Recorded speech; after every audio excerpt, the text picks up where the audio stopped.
Hey guys, if you'd like to see how I applied this look, then keep on watching.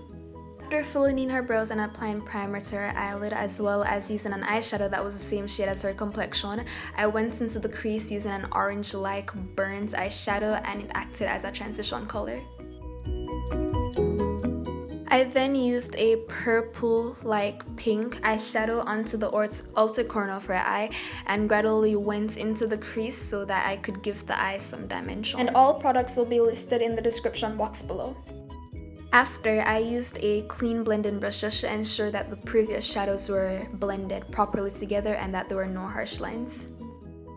I then used a liquid liner just to give her a simple, nice winged liner, nothing too dramatic. For color correction, I used a green concealer on her red spots, the red acne, so that when the foundation is applied, there will be no discoloration. I used the Maybelline Fit Me foundation and I applied it to the skin by buffing it using the Real Techniques buffing brush in circular motions.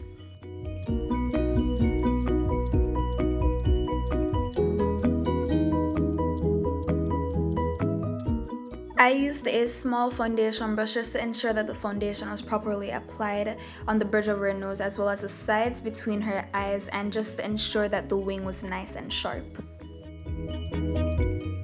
Then, to give her a set of highlights, I just highlighted the highest points of her face, which were the bridge of her nose, under her eyes, her forehead, the cupid's bow, and the chin, and I did so using a regular foundation brush. To ensure that everything was properly blended, I went over using a beauty blender.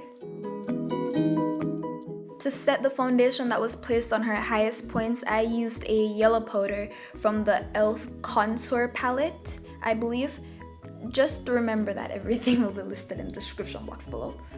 To give her face some dimension, I contoured the hollows of her cheek, the sides of the forehead as well as the top, the side of the bridge of her nose as well as the jawline. And to set that liquid contour, I used the e.l.f. contour palette, I believe medium to dark. I used the darkest shade in there. Then, to add back some color onto her face, I used a very dull blush. I think it was from NYX Cosmetics, and I did so because she didn't want anything too bright. Then, for natural looking lips, I used a pink nude lipstick first in the center of her lip, and then for the outer, I used a lip brush so that it would be crisp and defined. And that's the finished look. It can also be paired with a bright pink lipstick if you prefer. Thank you so much for watching.